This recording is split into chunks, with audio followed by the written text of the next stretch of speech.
Assalamualaikum warahmatullahi wabarakatuh. Perkenalkan, nama saya Marius Sugiarso. Saya dari mahasiswa Pascasarjana Teknologi Pendidikan Universitas Ibnu Khaldun Bogor.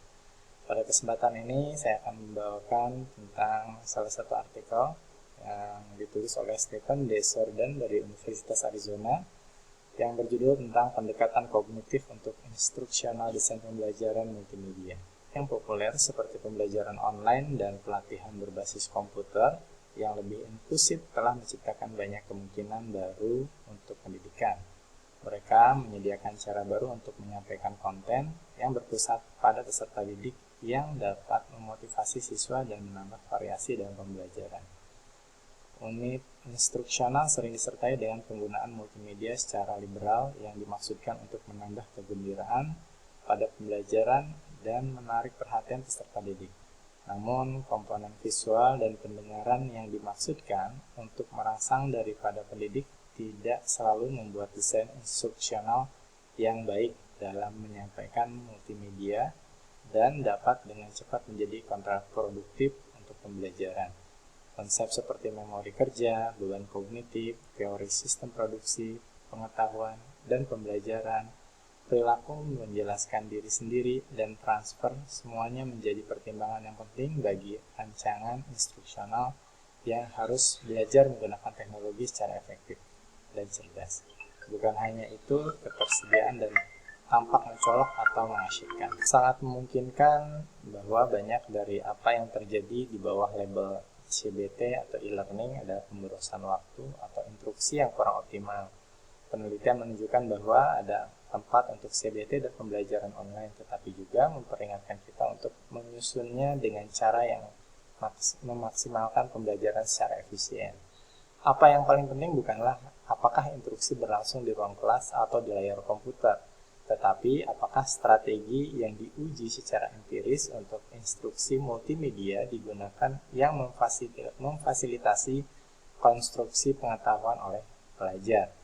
Kita akan melihat beberapa contoh pedoman yang direkomendasikan Richard Myers untuk instruksi multimedia yang lebih efektif. Tetapi pertama-tama mari kita pertimbangkan beberapa asumsi kunci yang membentuk dasar teori kognitif dalam kaitannya dengan memori manusia dan bagaimana kita belajar.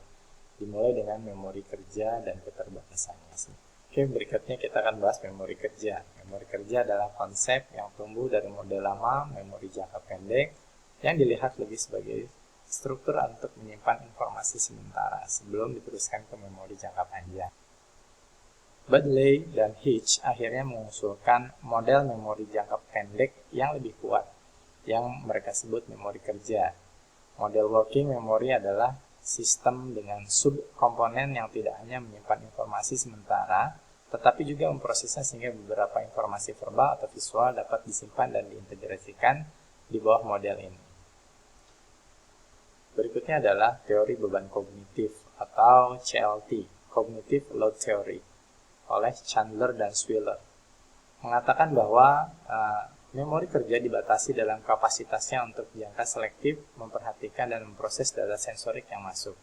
CLT prihatin dengan cara di mana sumber daya kognitif pelajar difokuskan dan digunakan selama pembelajaran dan pemecahan masalah. Menyarankan agar instruksi menjadi efektif, perhatian harus diberikan untuk merancang instruksi dengan cara tidak membebani kapasitas pikiran untuk memproses informasi. Implikasi untuk instruksi multimedia adalah bahwa jika kita hanya memiliki jumlah yang sangat terbatas dari kapasitas pemrosesan informasi dalam memori kerja pada saat tertentu, maka desainer instruksional tidak boleh tergoda untuk mengisi kapasitas yang terbatas ini dengan lonceng atau fluid yang tidak penting, namun mencolok di unit pembelajaran multimedia. Contoh dari apa artinya ini adalah untuk desain pembelajaran multimedia, bahwa tata letak harus menarik secara visual dan intuitif, tetapi kegiatan harus tetap fokus pada konsep yang dipelajari, daripada mencoba terlalu banyak untuk menghibur. Oke, berikutnya adalah tujuan efek bebas. Menyarankan bahwa masalah tidak boleh diberikan dengan tujuan akhir, karena hal itu menyebabkan pelajar harus mempertahankan beberapa kondisi dalam memori kerja saat mereka terlibat dalam pemecahan masalah. Masalah tanpa tujuan mengurangi beban kognitif asing dan membantu dalam konstruksi skema.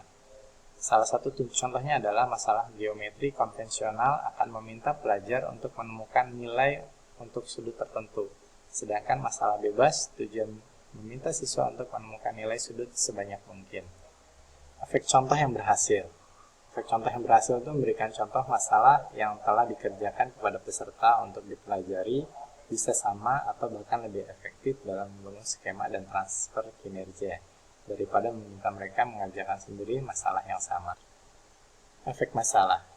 Masalah penyelesaian memberikan keadaan, tujuan, dan solusi parsial, dan kemudian mengharuskan pelajar untuk menyelesaikan solusi parsial. Jenis masalah ini menggabungkan poin-poin kuat dari contoh yang dikerjakan dan masalah konvensional karena pelajar harus mempelajari dengan cermat contoh yang dikerjakan sebagian dan kemudian menerapkan apa yang telah mereka pelajari untuk secara aktif memecahkan masalah. Dan berikutnya adalah efek split attention. Ini disajikan dengan berbagai sumber informasi yang harus diintegrasikan sebelum mereka dapat dipahami. Instruksi tidak boleh dirancang yang menyebabkan pelajar harus membagi perhatian antara dua tugas. Contohnya adalah meminta pelajar membaca manual terlebih dahulu dan kemudian duduk di depan komputer untuk mempraktikkan apa yang mereka baca. Berikutnya adalah efek modalitas. Kapasitas memori kerja yang efektif dapat ditingkatkan dengan menggunakan memori kerja, auditori, dan visual bersama-sama daripada menggunakan satu atau yang lain sendirian. Ini adalah efek redundansi. Terjadi ketika informasi yang dapat dipahami sepenuhnya dalam isolasi, baik sebagai informasi visual atau pendengaran, disajikan ke kedua saluran sebagai informasi yang pada dasarnya sama. Berikutnya adalah pengaruh variabilitas. Mendorong pelajar untuk mengembangkan skema yang membantu dalam transfer pelatihan ke situasi yang serupa. Oke, berikutnya adalah teori sistem produksi, pengetahuan, dan pembelajaran. Model yang didasarkan pada sekumpulan pasangan kondisi tindakan yang dikenal sebagai aturan produksi yang membentuk dasar keterampilan kognitif. Untuk produksi menjadi aktif, itu akan menguji informasi yang masuk terhadap kondisi yang telah ditentukan sebelumnya. Berikutnya adalah pengetahuan deklaratif. Pengetahuan faktual yang dapat dilaporkan atau dideskripsikan dan unitnya yang paling dasar adalah bongkahan yang bisa bersifat hierarkis. Berikutnya adalah pengetahuan prosedural, bersifat dinamis dan melibatkan aturan atau produksi yang memandu bagaimana pemikiran terjadi. Berikutnya akuisisi pengetahuan. Setelah sejumlah latihan, jalur atau produksi menjadi stabil dan pembelajaran prosedural telah terjadi. Kondisi di mana kita mempelajari prosedur, oleh karena itu ditentukan oleh pengetahuan deklaratif yang ada. Pengetahuan deklaratif dapat diperoleh dengan cepat dari pengkodean langsung lingkungan. Berikutnya adalah elaborasi, mengacu pada proses berpikir tentang dan mengandalkan konsep baru dan pengetahuan sebelumnya bersama-sama sehingga keduanya menjadi lebih terhubung secara mendalam. Selanjutnya adalah penjelasan diri. Seorang pelajar harus benar-benar memahami contoh dan salah satu cara terbaik untuk mencapai ini adalah melalui aktivitas menjelaskan diri sendiri. Menurut Myers menunjukkan bahwa siswa belajar lebih baik ketika mereka menerapkan penjelasan diri atau self-explaining terhadap strategi metakognitif. Transfer ilmu adalah salah satu tujuan utama pembelajaran dan pengajaran. Namun dalam prakteknya transfer tidak sejelas kelihatannya. Singley dan Anderson menunjukkan bahwa transfer antara domain biasanya bukan skenario semua atau tidak sama sekali, tetapi bervariasi tergantung pada seberapa banyak kedua domain tersebut menggunakan pengetahuan yang sama. Selanjutnya, teori kognitif dari pembelajaran multimedia. Teori kognitif pembelajaran multimedia menurut Myers menyatakan bahwa narasi multimedia dan gambar grafis menghasilkan representasi mental, verbal, dan visual yang terintegrasi dengan pengetahuan sebelumnya untuk membangun pengetahuan baru. Selanjutnya adalah pembelajaran yang baru. Pembelajaran yang bermakna sebagai pemahaman mendalam tentang materi yang mencakup memperhatikan aspek penting dari materi yang disajikan. Pembelajaran yang bermakna ditunjukkan ketika pelajar dapat menerapkan apa yang disajikan dalam situasi baru dan siswa tampil lebih baik pada tes transfer pemecahan masalah ketika mereka belajar dengan kata-kata dan gambar. Meyer mendefinisikan ilmu e-learning termasuk 3 elemen, bukti, teori, dan aplikasi. Menurut Meyer, elemen bukti berarti bahwa ada dasar temuan yang replikasi dari studi. Elemen teori mensyaratkan bahwa harus ada teori berbasis penelitian tentang bagaimana orang belajar dalam lingkungan pembelajaran elektronik yang menghasilkan prediksi yang dapat diuji. Aplikasi adalah prinsip-prinsip berbasis teori tentang bagaimana merancang lingkungan belajar elektronik yang dengan sendirinya dapat diuji dalam studi penelitian.